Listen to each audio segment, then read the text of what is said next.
जब तक नमस्कार, मैं हूं संजय श्रीवास्तव और आप देख रहे हैं वीआईपी न्यूज। वीआईपी न्यूज के खास प्रोग्राम जनसदन में आप सभी का स्वागत है। अग्निपथ अग्निपथ अग्निपथ, आग पे चलने को अग्निपथ कर हम लोगों ने सुना है। संघर्षों की जिंदगी जीने वाले, कभी न रुकने वाले ऐसे लोगों को अग्निपथ कर।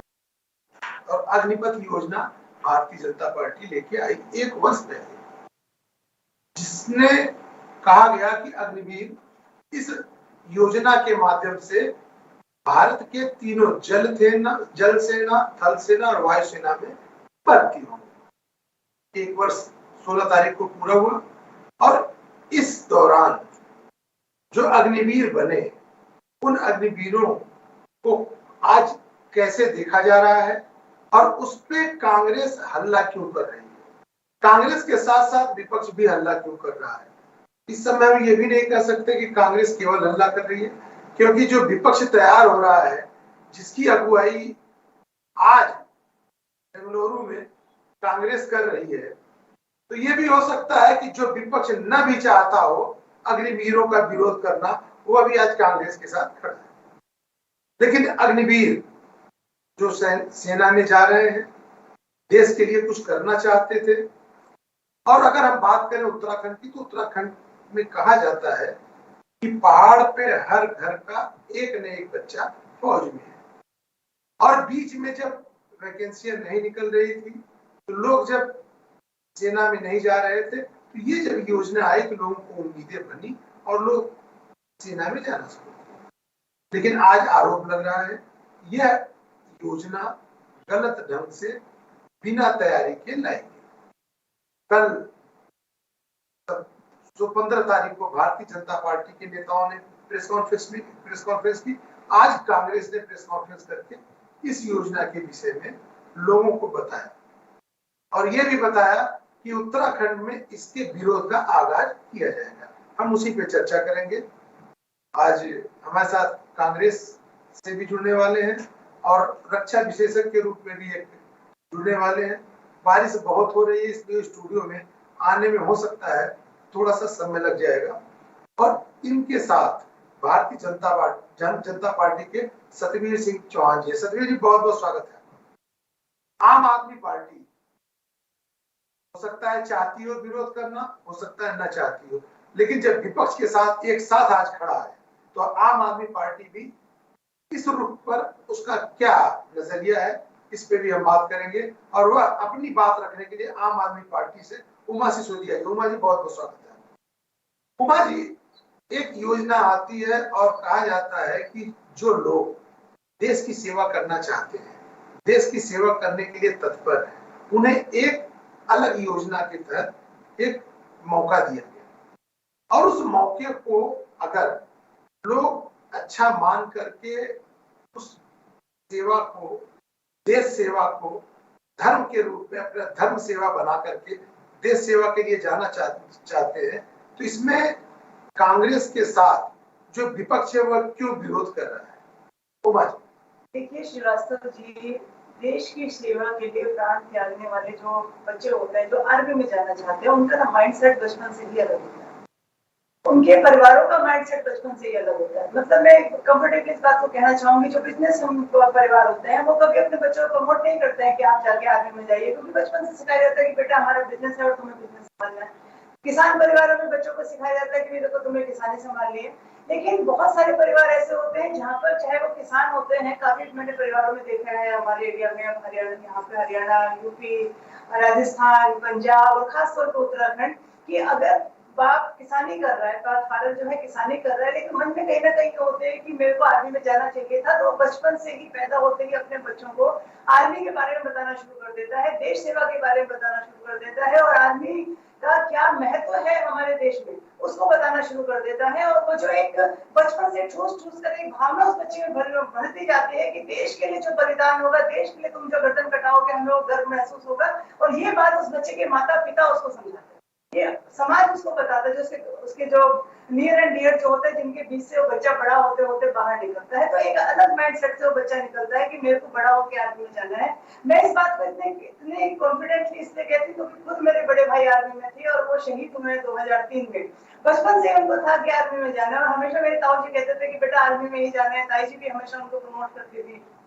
तो मुझे बचपन से जो माइंडसेट होता है कि इसके अलावा कुछ करना ही नहीं, सिर्फ आर्मी में जाना है, तो इस माइंडसेट के साथ जब एक युवा तैयार होता है तो वो युवा वाकई में देश के लिए एसेट होता है। उसके बाद वो आर्मी में जाता है, उसका सिलेक्शन होता है, उसका सपना साकार होता है, और उसके बाद उसके मन में ये होता है कि सामने कोई भी आएगा मेरे देश के खिलाफ, मैंने उसको जान से मार देना है, क्योंकि मैं देश का सैनिक हूँ। और अपनी जान की शहादत देते हुए भी वो बच्चा ठीक है उमा जी, दरअसल है क्या आप फौजी परिवार से आती हैं और हमारे साथ एक फौजी भी जुड़ रहे हैं, तो अपने पीसीआर से कहेंगे उस फौजी को भी जोड़ा जाए।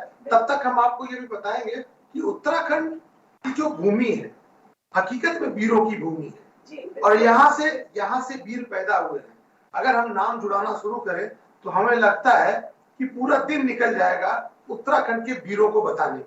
अब उन सब के साथ आज जब अग्निपथ के तहत अग्निवीर आते हैं और अग्निवीर पर जब उंगली उठाई जाती है तो उन अग्निवीरों के विषय में सही जानकारी चाहिए। रक्षा विशेषज्ञ के रूप में हमारे साथ जुड़ रहे हैं योगेश सुनियाल जी, और योगेश सुनियाल जी आपको हकीकत में बताएंगे कि जो भ्रांतियां हैं वो क्या है और हकीकत क्या है। इन सब के साथ हम भारतीय जनता पार्टी के पास भी चलेंगे, और मुख्य विषय ये भी नहीं है, मुख्य विषय ये है कि अगर मान लीजिए विरोध करना है तो विरोध दो तरह से होना चाहिए। एक तो हकीकत में अगर मान लीजिए कोई गलत काम हुआ है उसका विरोध किया जाए तो वह एक्सेप्टेबल है, लेकिन केवल विरोध के लिए विरोध हो हमारी समझ से ये जायज नहीं होता। और आज मैं आऊंगा आपके पास, आ रहा हूँ, दरअसल योगेश जी को जोड़ना है, इसलिए मैं चाह रहा था कि उत्तराखंड के विषय में भी जानकारी दी जाए। इसलिए मैडम मैं आपके पास भी आऊंगा, योगेश जी के पास भी जाऊंगा और सतवीर जी के पास जाऊंगा, क्योंकि सतवीर जी के द्वारा ये योजना लाई गई, और इस योजना में जब अगर खामियां हैं या अच्छाइयां हैं तो उनसे भी बात की जाएगी। हम सतवीर जी के पास चलेंगे। सतवीर जी, क्यों विरोध हो रहा है? केवल विरोध के लिए विरोध हो रहा है या कहीं कोई कमी रह गई है?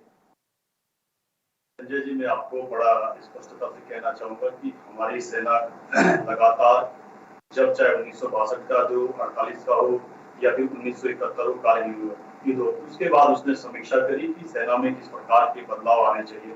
1962 के बाद भी जिस प्रकार से बदलाव आए तो देखा गया कि भाई 1971 के बाद जिस प्रकार से शॉर्ट सर्विस कमीशन लाया गया, उससे पहले जिस प्रकार से गुरिल्ला वॉर के लिए अलग से भर्ती की जाती थी, कुछ समय बाद उनको दोबारा घर वापसी दिया जाता था।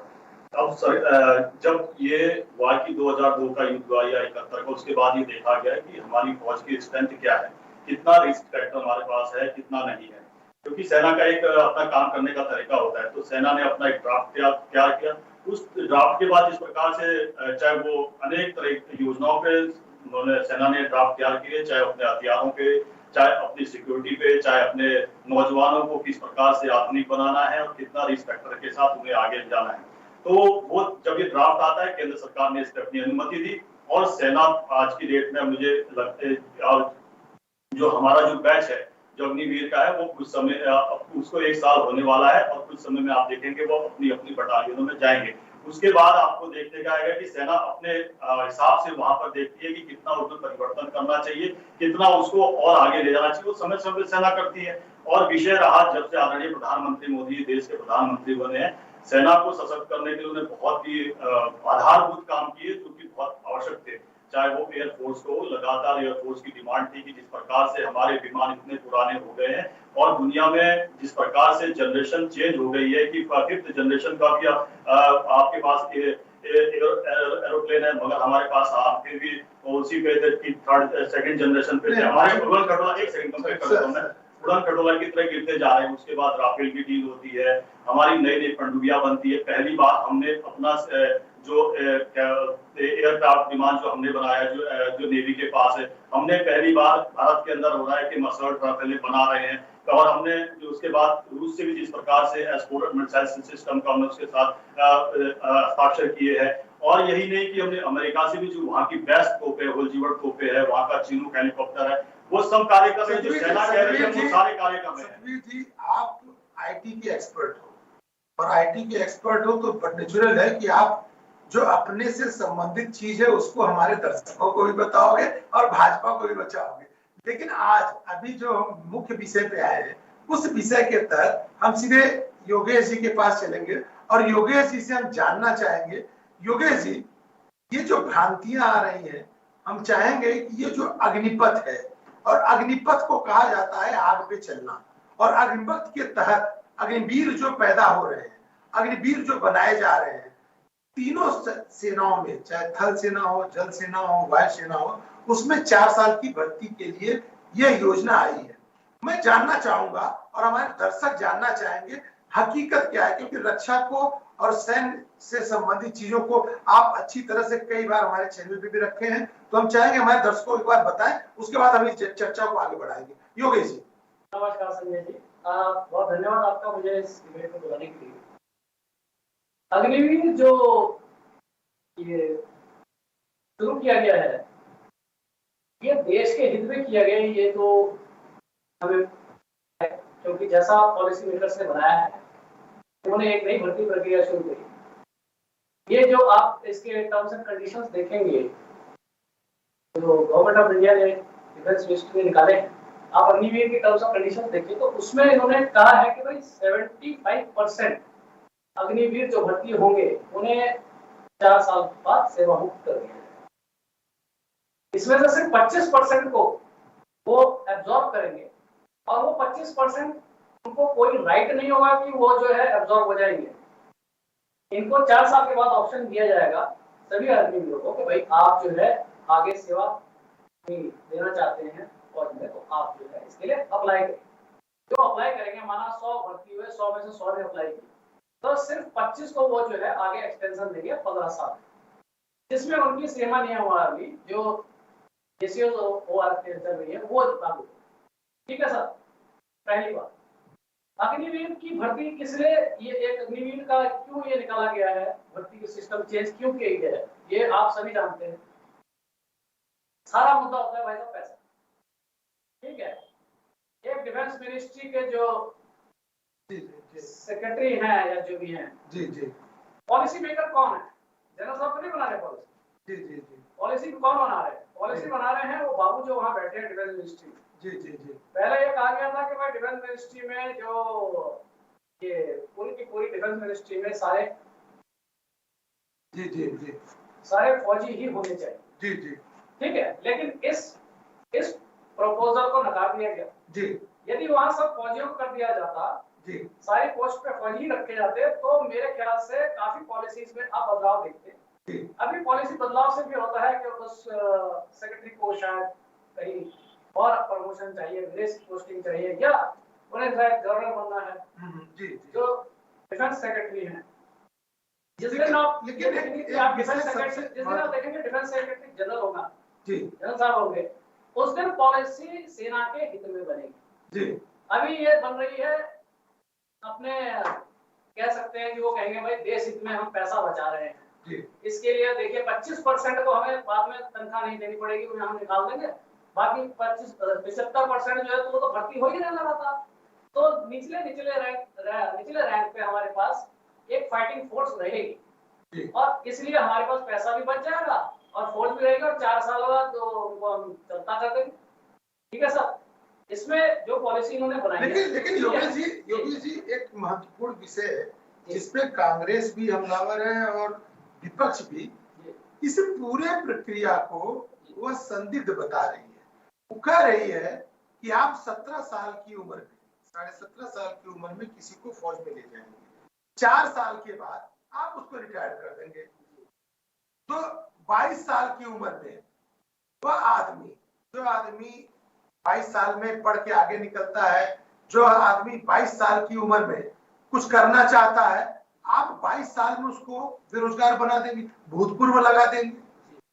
ये महत्वपूर्ण विषय है।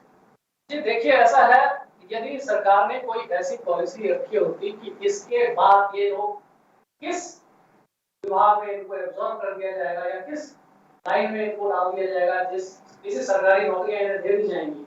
यानी 75 के 75 100 में से 75 जो बाहर आए, उन 75 के 75 को अगर ये बाकी बाहर विभिन्न विभागों में नौकरी दे दे, सरकारी विभागों में, तो ये प्रक्रिया बहुत अच्छी है मेरे हिसाब से। अच्छा, क्योंकि एक बार पॉलिसी आई थी, किसी ने एक जनरल साहब ने डिस्कशन में कहा था कि सरकारी नौकरी के हर मुलाजिम को सरकारी नौकरी में अप्लाई करने से पहले, चाहे वो IAS हो चाहे IPS हो, इनको 5 साल की अनिवार्य सैनिक सेवा देने का प्रावधान होना चाहिए, जैसा इजराइल में है। जो वो सेवा दे देगा वही वो एग्जाम दे सकता है। अगर ऐसा करते तो बहुत ही अच्छा होता भाई साहब, और ऐसा अगर ये करेंगे तो वाकई अच्छा होगा। लेकिन ये सिर्फ जवानों के लिए, फिर तो ये भर्ती प्रक्रिया सारे विभागों के लिए, सरकारी विभागों के लिए यही होनी चाहिए कि आपको पहले 5 साल अनिवार्य और आपको फिर उसके बाद आप अप्लाई कर सकते हैं दूसरी सेवाओं में। सर एक चीज अभी आपसे मैं और जानूंगा, मैं आपके पास लौटूंगा, ये क्योंकि रूस में भी शायद ये चीजें हैं कि जब स्कूलिंग में होता है आदमी, तभी उसे इतनी ट्रेनिंग दे दी जाती है कि वह अगर न चाहते हुए भी देश की सेवा कर सकता है। मैं लौटूंगा, आपसे जानूंगा। उमा जी, अगर ये विदेश में जैसा योगेश जी कह रहे हैं कि आप अगर कभी इमरजेंसी के लिए कभी इस तरह के विषय कभी आते हैं और उसके लिए आपको तैयार किया जाता है, तो गलत क्या है? 4 साल के लिए आपको 30 से 40 हजार रुपए भी दिए जा रहे हैं, बाद में आपको अपने व्यवसाय करने की भी व्यवस्था है, साथ में आपको जैसा कहा जा रहा है कि 25% आपको फौज में भी जगह दी जाएगी, 75% कुछ प्रदेश जो भाजपा शासित प्रदेश है वह कह रहे हैं कि वह अपने आप पुलिस बल में भी शामिल करेंगे। तो आप क्या चाहते हो अगर एक रास्ता निकला है? देखिए, मेरी बात इस समय अधूरी रह गई थी। मैं एक साइकोलॉजिकल एक बच्चे की मनस्थिति बता रही थी और उसके परिवार की, क्योंकि मैं खुद उस परिवार से जुड़ी हूँ, मैंने खुद अपने भाई की शहादत देखी है। तो आज हम गर्व करते हैं और हम उन चीजों को याद करते हैं कि भाई कितने ज्यादा एग्रेसिव थे कि मुझे इसके अलावा कहीं जाना ही नहीं है, और वो वहां गए, शहीद हुए, हमारे पूरा परिवार गौरवान्वित अपने आप को महसूस करता है। मैं सिंपली ये कहना चाहती हूँ कि एक बच्चा जिसको बचपन से बताया गया कि वो उसके लिए आर्मी नौकरी नहीं है, सबसे पहले हमें नौकरी और आर्मी के बीच का जो डिफरेंस है ना, उसको आपको देखना पड़ेगा श्रीवास्तव जी। मैंने इसीलिए ये साइकोलॉजिकल बात कही है कि एक बच्चा जो आर्मी के लिए जाता है वो नौकरी करने नहीं जाता, वो देश के लिए सर्वस्व निछावर करने के लिए जाता है। ये उसकी मेंटेलिटी हो गई। लेकिन इसमें तो दोनों चीज आ रही है ना, देश सेवा भी आ रहा है और आपको नौकरी भी दे रहे हैं। देखिए, देश सेवा और नौकरी तो पहले भी थी, जो अब तक जो पुराने जो सिस्टम चला रहा था। अब आप देखिए, एक बच्चा 4 साल की नौकरी करने के लिए जा रहा है, उसके लिए तो आर्मी की नौकरी 4 साल का करियर है, जिसके वजह से 40,000 रुपए तनख्वाह मिलेगी, जिसके बाद वो कहीं दूसरी जगह अप्लाई करेगा। और सबसे बड़ी बात आप देखिए ना, कितने अग्निवीर बीच में अपनी ट्रेनिंग छोड़ रहे हैं। और मैं उनियाल जी को थोड़ा सा क्रेडिट करना चाहूंगी कि सरकार ने 25% की जगह 50% का कह दिया है कि अग्निवीरों को 50% दिया जाएगा। ये बात कल कर्नल कोठियाल ने अपनी प्रेस कॉन्फ्रेंस से बोली है कि सरकार 50% करेगी। पहले सरकार जहाँ 0 कर रही थी, अब सरकार ने 25 किया, फिर सरकार ने 50 किया। हमें लग रहा है कि ये बार जीएसटी की तरह उसमें तब्दीली, क्योंकि पूरी तैयारी से नहीं आ पाए हैं। पूरी तैयारी से नहीं आ पाए क्योंकि आर्मी को कॉन्फिडेंस में नहीं दिया गया। आर्मी के जो जेसीओ जो बच्चों को ट्रेनिंग कराते हैं, उनके ये बयान है कि बच्चे मन लगा के ट्रेनिंग नहीं कर रहे। सचिव साहब, ये अगर आरोप है, इस आरोप में तो दम है साहब ना, कि आप उसमें बार अगर संशोधन की तरफ जा रहे हैं, इसका मतलब आप तैयारी से नहीं आए हैं। मैं आपको 2-3 उदाहरण देना चाहता हूँ कब सेना ने बदलाव किए और सेना को क्या आवश्यकता हुई, मैंने आपको पहले भी दिए। सर, एक महत्वपूर्ण जो था कि भाई हमारी सेना जो हमारा सैनिक होता था, वो चाहे भारत के अंदर ही हो, बाहर तो विदेश में तो छोड़ ही दीजिए, जब वो वीरगति को प्राप्त होता था तो उसी के दाह संस्कार, उसी के रीति रिवाज के अनुसार वहीं पे कर जाते थे। मगर कारगिल वॉर होता है, अटल बिहारी वाजपेयी इतने संवेदनशील होते हैं, वो कहते हैं कि हमारा जो जवान है किसी भी स्थिति में हो, उसकी जो डेड बॉडी है उसको उसके घर वालों को दी जाएगी। ये पहली बात सेना के अंदर हुआ है। और इस प्रकार से जब किया तो सेना का एक मनोबल बढ़ा, उनके परिवार वालों का मनोबल बढ़ा कि सरकार ने कितनी अच्छी योजना लाई है कि उसके जो पार्थिव शरीर था उस तक नहीं पहुंच पाता, उसके घर वाले देख तक नहीं पाते थे, उसका अंतिम संस्कार नहीं कर पाते, क्योंकि एक अंतिम संस्कार हमारे समाज का एक ऐसा अंग है कि जिसमें पूरा परिवार, उसके रिश्ते नाते वगैरह सब सम्मिलित होते हैं। और ये भी, और उसके बाद ये भी जिस प्रकार से गार्ड ऑफ ऑनर वो परिवार देखता है, तो उसके परिवार के और उसके अगल बगल के लोगों को इस प्रकार में सेना में जाने का फिर से हौसला बुलंद होता था। वो हमारी सरकार ने किया। उस समय भी किस प्रकार से हमने देखा कि किस प्रकार से इसका विरोध होने लगा, मगर अटल बिहारी वाजपेयी ने ये सब भी किया। और लगातार ये मांग होती रही सेना के अंदर। मैं कहना चाहूंगा कि जब हमने 1971 का जब युद्ध लड़ा और किस प्रकार से सेना ने पूरे विश्व में रिकॉर्ड बनाया कि कितने पाकिस्तानी के सैनिकों को आत्मसमर्पण करा, उसके बाद एक बयान के आधार पर उस समय के जो फील्ड मार्शल थे मानक शाह जी, एक बयान के आधार पर जब डीडी नेशनल के पत्रकार ने उनसे वार्तालाप करी, उनसे कहा कि भाई अगर आप पाकिस्तान आर्मी के जनरल होते तो इसका परिणाम क्या होता। उन्होंने कहा कि अगर पाकिस्तान आर्मी का जनरल होता तो पाकिस्तान विजयी होता। उन्होंने कहा कि जिस प्रकार अगर इस प्रकार से डेकोरेटेड करके सेना को आगे लाया जाएगा, क्यों नहीं विजयी होगी। केवल उस बयान के आधार पर एक फील्ड मार्शल की पोस्ट को खत्म किया गया और उनके वेतन को उसी समय के जैसे वो रिटायर होते हैं उनकी पेंशन को रोक दिया गया। उस पेंशन को बहाल करने का काम भी तब होता है जब एपीजे अब्दुल कलाम राष्ट्रपति बनते हैं और उस समय के तत्कालीन प्रधानमंत्री स्वर्गीय श्रद्धेय अटल बिहारी वाजपेयी होते हैं। सेना को किस प्रकार से उसके मनोबल को बढ़ाना है वो हमने तमाम वो समय पे देखा। भारतीय जनता पार्टी ने किया गया। कर्नल पठानिया हो क्या कर्नल पुरोहित हो, बिना चार्जेस के उनको किस प्रकार से जेल के अंदर 9-9 साल तक रखा, उनको अगर रिलीज करने का काम भी किया हमारी सरकार ने किया। अगर और दूसरा एक चीज मैं बताना चाहता हूँ, जो आज कह रहे हैं कि सेना कमजोर हो जाएगी और सेना के अंदर बदलाव नहीं आने चाहिए, तो 1947 के बाद लगातार जो बदलाव सेना के अंदर आते रहे, चाहे वो हथियारों के माध्यम से, चाहे सेना की भर्ती के माध्यम से, चाहे सेना की ट्रेनिंग के माध्यम से, चाहे सेना को आपने देखा हो जिस प्रकार से सेना बाहर जाती है वहां के दूसरी सेनाओं के साथ जिस प्रकार से युद्धाभ्यास करती है, क्या उसमें कि हमारी जिस प्रकार से मजबूती आती है। आज सेना जिस प्रकार से, और सीडीएस का पद कब से मांग कर रही थी संजय जी, ये तीनों फोर्स कह रही थी कि तीनों फोर्स का जो तालमेल है दो एक जैसा होना चाहिए। खास करके दिक्कतें तब आती जब युद्ध के क्षेत्र के मैदान में होते हैं, जैसा कि 1962 के युद्ध में हुआ। अगर 1962 के युद्ध में हमारे पास सीडीएस होता तो हमें उस समय जिस प्रकार से हमारे जो थल सेना थी लड़ रही थी, पूरे पराक्रम और शौर्य से लड़ रही थी थल सेना, मगर उसको एयर सपोर्ट नहीं मिला। आज तमाम जो जनरल है, चाहे सिपाही से पूछ लीजिए, वो कहता है अगर हमें उस समय 1962 में एयर सपोर्ट मिलता तो हम अवश्य विजयी होते। मगर परिणाम क्या हुआ कि तीनों सेनाओं का कोऑर्डिनेट नहीं हो पाया। उसी कोऑर्डिनेशन के लिए सीडीएस की मांग हो रही थी। जब सीडीएस का पद क्रिएट होता है उसके बाद किस प्रकार के कांग्रेस के और तमाम विपक्षी दलों के बयान सुनने को मिलता है। एक दिल्ली का शीला दीक्षित के पुत्र कहते हैं और संजय को महाराष्ट्र जो कांग्रेस के सांसद थे वो कहते हैं कि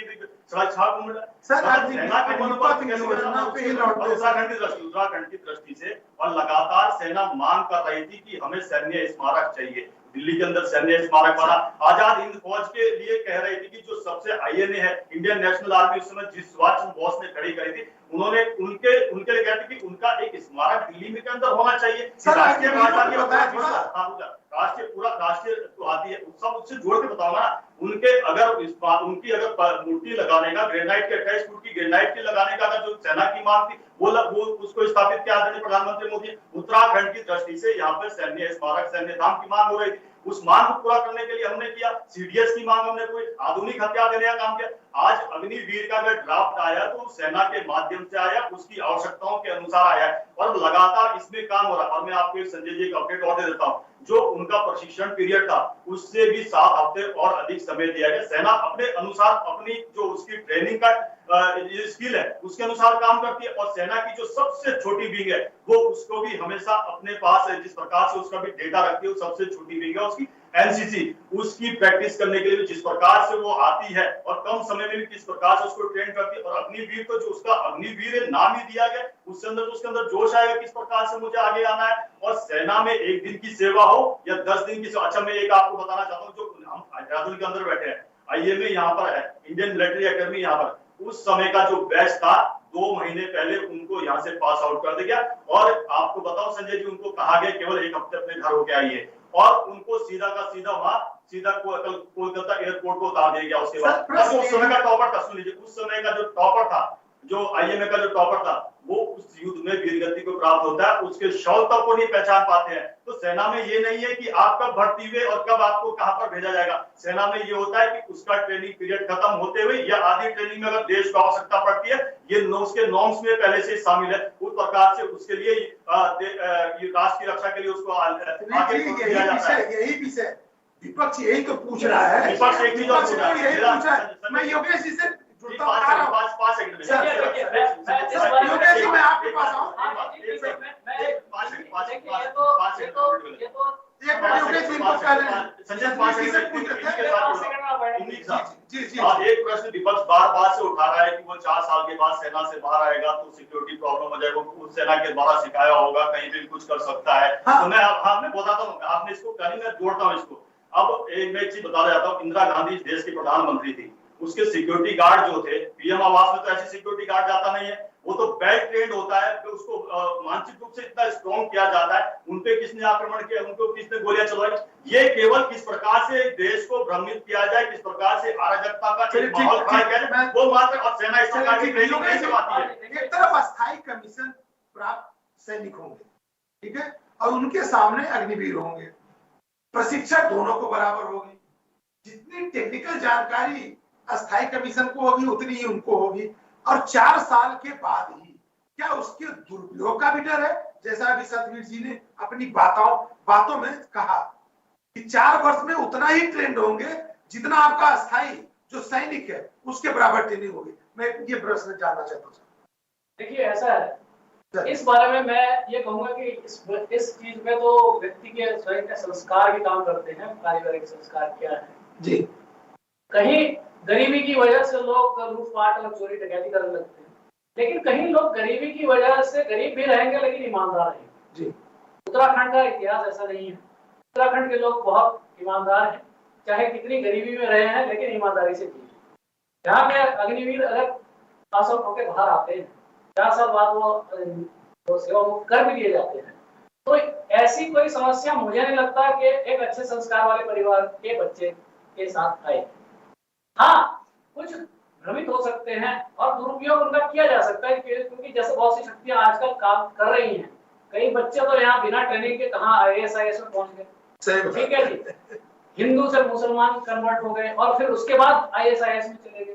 तो पैसा और ये दुष्प्रचार और ये इस प्रकार की शक्तियां लगातार काम करती रहेंगी युवाओं को भटकाने के लिए।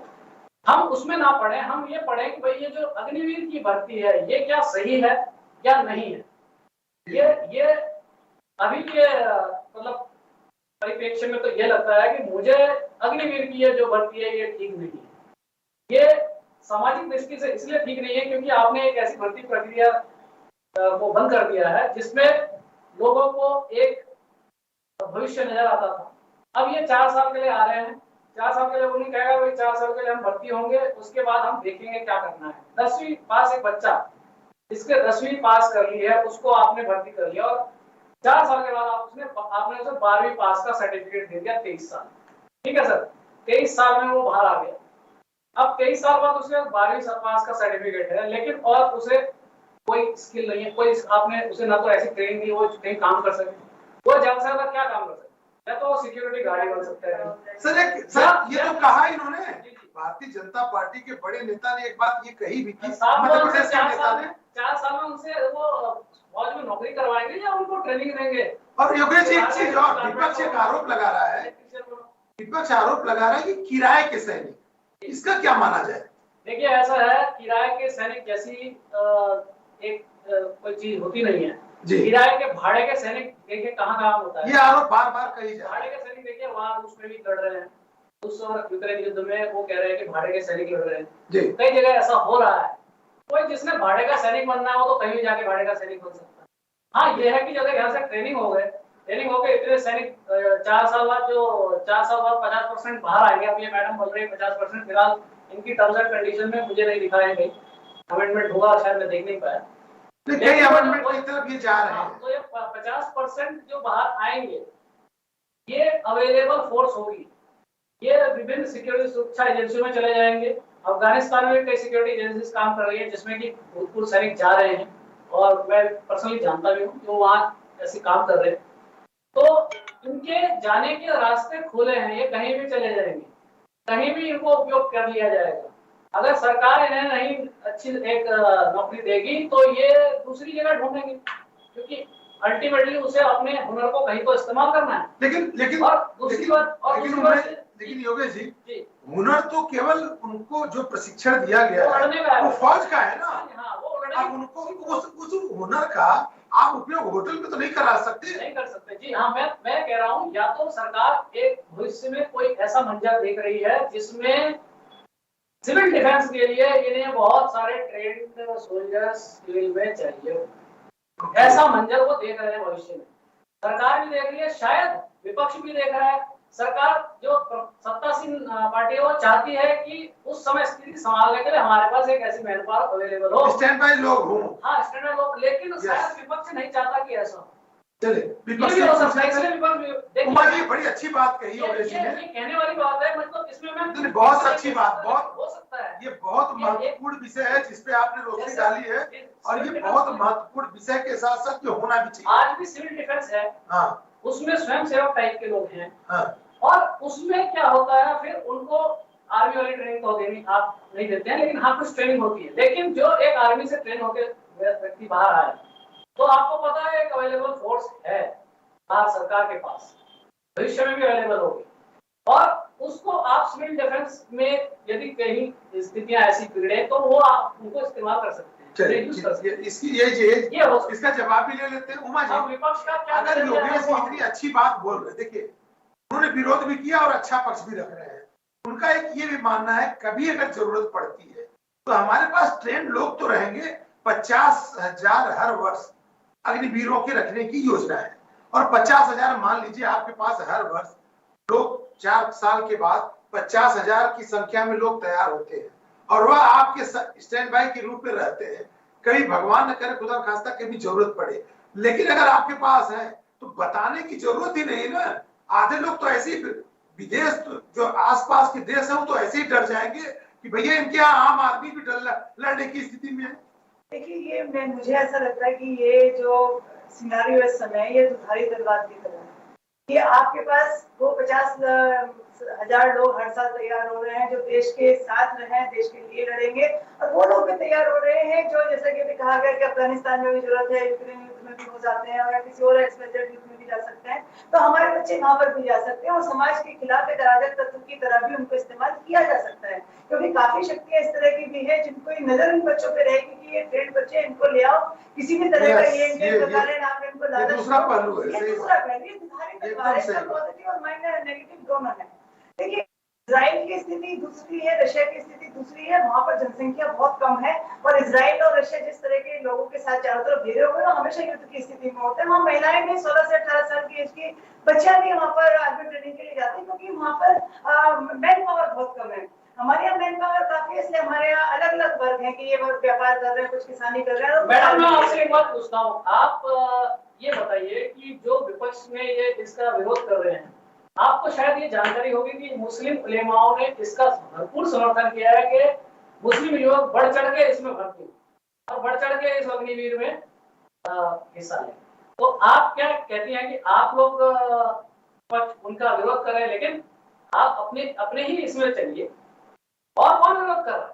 इवन मुस्लिम को सपोर्ट कर रहे हैं कि भाई आप भर्ती हो, बच्चों अपने बच्चों को कह चलो भाई भर्ती हो तुम। जो ये पूरा समुदाय है, पूरा समुदाय जो फौज में नहीं जाना चाहता था, जो आज भी अगर मैसेज है, इससे सबसे पहले अपेक्षा थी कि वो विरोध करेंगे, वो सबसे ज्यादा समर्थन में कि भाई जाओ देश सेवा में, तुम लोग जाओ, देश के लिए तुम आगे बढ़ो। देखिए, आप लोग क्यों विरोध करते हैं? विपक्ष का आप ये कहिए कि आप पॉलिसी में कुछ बदलाव चाहते हैं, वो डिस्कस करिए। आप क्या ये अग्निवीर में क्या समस्या क्या है, आप उस बात को सामने लाइए। देखिए कुनियाल जी, जब आप अग्निवीर को क्यों नहीं चाहते हैं, आपको पहले ये क्लियर होना चाहिए इस वजह से नहीं चाहते। कुनियाल जी, जब अग्निवीर योजना आई तो बिल्कुल ये नहीं कहा गया कि इसमें से 25% को आगे किया जाएगा। विपक्ष ने जब पुरजोर विरोध किया तो बात 25% तक जी, उसके बावजूद जब वो 25% वाली बात नहीं आई थी, तब भी उस समय फर्स्ट मुस्लिम उलेमाओं ने और उन लोगों ने, वो समुदाय ने पूरा सपोर्ट किया कि आप जाइए इसमें 4 साल, ये मत देखिए कि 4 साल बाद आप बाहर आ जाएंगे, आप देश की सेवा के लिए जाइए। तो देखिए जज्बा, देखिए ये जज्बा चाहिए हर इंसान में। देखिए इस समय ये जज्बा जरूरी है। समय हाँ, आप उनके अधिकारों के लिए लड़िए कि भाई ये अग्निवीर जब बाहर आएंगे तो आप इन्हें कहाँ लगाएंगे, या तो आप इन्हें सरकारी नौकरी के लिए आप कहिए कि भाई हर स्टेट में अग्निवीर जितने भी उस स्टेट में अग्निवीर उस ठीक सतवीर जी, बाहर आए उन्हें आप। सतवीर जी, आपने दोनों पहलू सुना, आपने योगेश जी से भी सुना कि देश के लिए एक स्टैंड बाई तैयार भी रहे, अगर कभी जरूरत पड़ती है तो कम से कम हमारे पास लोग रहे, प्रशिक्षित लोग रहे। लेकिन एक तरफ दूसरे की तरफ आप सुन रहे हैं कि जो 4 साल में अगर वह ट्रेनिंग लेके आ जाएंगे कहीं उसका दुरुपयोग ना हो। पहले तो मैं बड़ा संवेदनशील तरीके से कहना चाहता हूँ, बड़ा सेंसिटिव विषय है। सेना जो होती है, जो उसका प्रशिक्षण होता है, उसकी जो वैल्यूज होती है वो वैल्यूज बहुत हाई होती है। किसी भी, चाहे वो आईएएस ऑफिसर बन जाए, चाहे वो निचले तबके का ऑफिसर हो, उस प्रकार का प्रशिक्षण किसी का नहीं होता। उसका मानसिक रूप से प्रशिक्षण होता है, उसका सामाजिक दृष्टि से प्रशिक्षण होता है, उसके एरिया के हिसाब से प्रशिक्षण होता है, और उसका संस्कारों के हिसाब से प्रशिक्षण होता है, और फिजिकली तो होता ही होता है। तो जब इतने सारे प्रशिक्षण से होके वो गुजरता है, उसके बाद आप उससे समझते हो कि वो इस प्रकार की मतलब जो आप समझते हो कि अराजकता में शामिल होगा, वो कभी नहीं होगा, क्योंकि वो शपथ लेता है वहां पर जाके कि नाम, नमक और निशान और अपने पलटन की जो वैल्यूज है, उन वैल्यूज को कैसे मैं प्रोटेक्ट करूंगा और कैसे उनको नाम दूंगा, वो हमेशा करता है। दूसरी बात है कि आपने एक अलग तरह की पैरेलल जो एक सिविल फोर्स मतलब की खड़ी हो जाएगी। तो ये तो समय समय पे आप देखते हो कि भाई एनसीसी है, एनसीसी के बाद तो क्या होता है, सीडीएस में कितना बच्चा जा पाता है, इंडिया में कितना बच्चा जा पाता है, या आर्मी में उसके थ्रू कितना बच्चा जा पाता है। एक जो एनसीसी की जो ट्रेनिंग होती है, जो सी सर्टिफिकेट ट्रेनिंग होती है, वो उसको जो प्रशिक्षण होता है, उसका प्रशिक्षण भी एक अच्छे लेवल तक होता है। वो एलएमजी गन से लेके इंसास राइफल से लेके, अब तो .22 राइफल नहीं होती है, 303 भी नहीं होती है, तो उन राइफलों का वो प्रशिक्षण करता है जो कि युद्ध के समय यूज किए जाते हैं, इंसर्जेंसी में यूज किए जाते हैं, काउंटर टेररिज्म में यूज किया जाता है। वो मैं आपको कह रहा हूं कि सेना के ऊपर संदेह वही लोग कर रहे हैं जिन्होंने सेना को उसके जो आधुनिकीकरण है उसमें आने वाले बदलाव, आज की डेट में वॉरफेयर में कितना बदलाव आ रहा है आपने भी देखा। मैं बड़ा विषय कहना चाहूंगा कि गलवान में जब हमारी आपस में चाइना से मुठभेड़ होती है तो हमारे ऊपर कौन से हथियारों से हमला किया गया, ना बंदूक से, ना तोप से, ना मिसाइल से, ना एयरफोर्स, ना ऊपर से हवाई जहाज से, कौन से हथियारों का प्रयोग किया? हथियार हाथों के बनाए हुए जो हथियार थे उनसे वो किया गया। तो आप देखिए कि सेना में किस प्रकार के बदलाव समय समय पे आने चाहिए। और युद्ध के क्षेत्र में एक चीज मैं आपको जोड़ना चाहता हूँ, पूर्व फौजी जी बैठे बहुत सम्मानित है कि जो हमारे सैनिक जो रिटायर होके आ जाते हैं, कोई वीआरएस ले लेता है, कोई किसी कारणवश आ जाता है, या कोई प्रॉपर टाइम पे रिटायर होता है, जब युद्ध की स्थिति आती है, जब उसको लगता है कि मेरी पलटन जा रही है, अगर वो शारीरिक रूप से मजबूत है तो फिर साइन करता है कि मैं युद्ध क्षेत्र में जाना चाहता हूँ, नहीं तो कोई अपना किसी तरीके से भी सामान ढोने में या अन्य चीजों में काम करने के काम करता है पीछे से। अगर इस प्रकार से हमारे समाज में इस पर, और दूसरा जैसे हमारा जब ये अग्निवीर योजना आई, बहुत से लोगों ने, मैं भी कहना चाहूंगा, उसको पढ़िए, उस ड्राफ्ट को पढ़िए कि क्या क्या उसमें प्रावधान है। हमारी सरकार ने, उत्तराखंड की सरकार ने जिस प्रकार से कहा, चाहे हरियाणा की हो, चाहे यूपी की हो, चाहे मध्य प्रदेश में हो, उन्होंने कहा कि भाई अपने यहाँ ले क्यों नहीं लेंगे, जो इतना वेल ट्रेंड है, जिसको जिसके मोरल वैल्यूज इतने हाई है, अगर वो सिस्टम में जाएगा, अगर वो चलेगा भी तो उसकी चलते हुए दिखेगा कि भाई किस पर उसके चलने में बात करने में बिल्कुल अंतर आएगा। उमा जी से अंतिम प्रश्न, उसके पहले मैं योगेश जी के पास आऊंगा। योगेश सर, एक विषय है, एक पॉइंट मेरी तरफ से, नहीं आप उसको जोड़ के बताइएगा। मेरा भी एक प्रश्न है क्योंकि जिज्ञासा बहुत है इस विषय को लेकर के।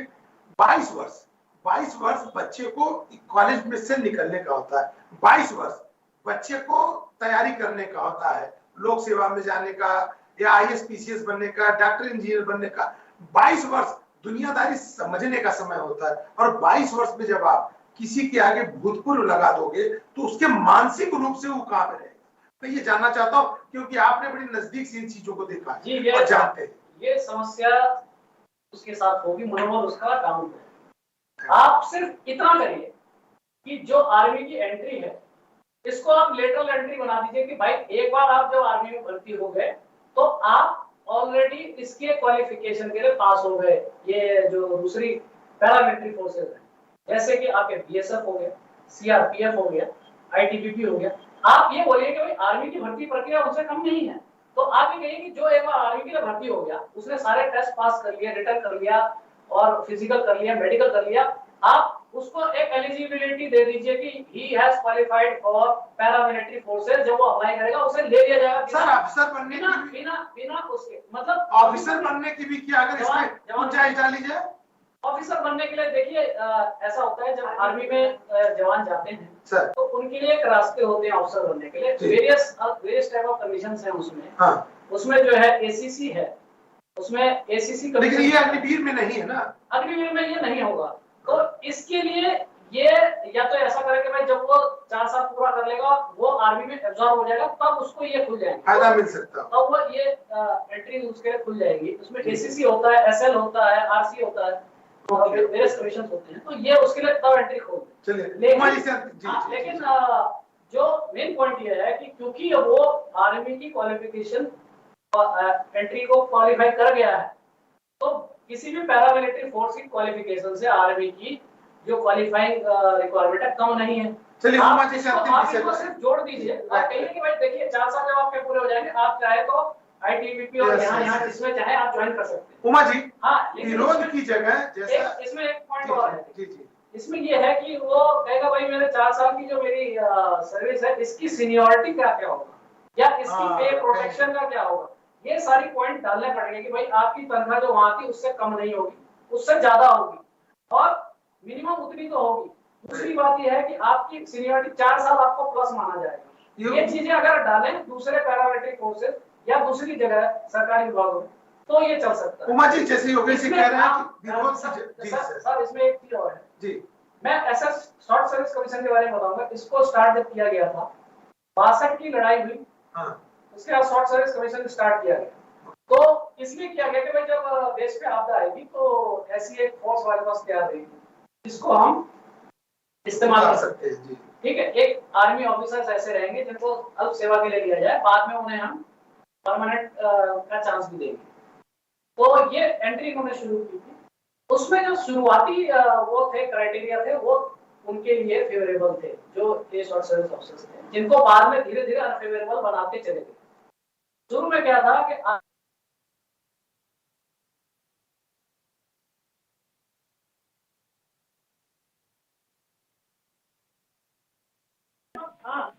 जी जी, इसमें भी कुछ होना चाहिए इस करके जी।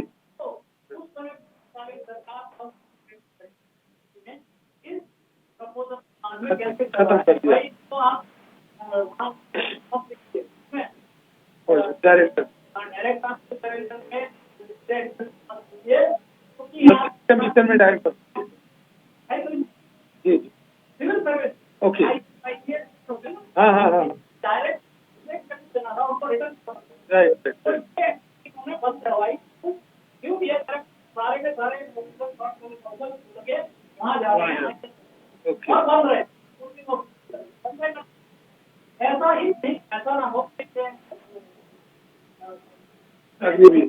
अग्निवीर अगर ये तो कहीं ऐसा ना हो सारे उमा जी, योगेश जी का एक बड़ा अच्छा है कि विरोध आप क्यों कर रहे हैं, आप सुझाव दे सकते हैं, आप सुझाव दीजिए। अगर अच्छी चीज आई है जो देश के लिए आपको लगता है कि भविष्य में कुछ अच्छा हो सकता है, जो सरकार करेगी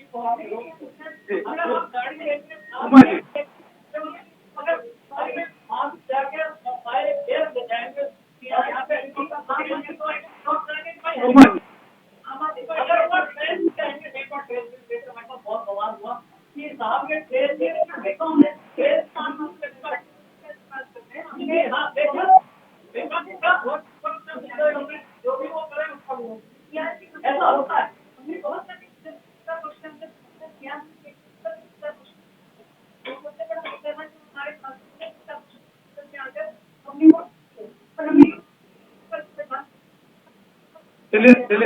चलिए धन्यवाद धन्यवाद जी और धन्यवाद योगेश जी, महत्वपूर्ण समय दिया आप लोग, क्योंकि मौसम ऐसा है और इस मौसम में आपने समय निकाला हमारे स्टूडियो में। एक स्पेशल धन्यवाद आप लोगों के लिए। समझना होगा, योगेश जी ने कहा कि अभी समझ पूरी तरह से अग्निवीर को हम समझे नहीं।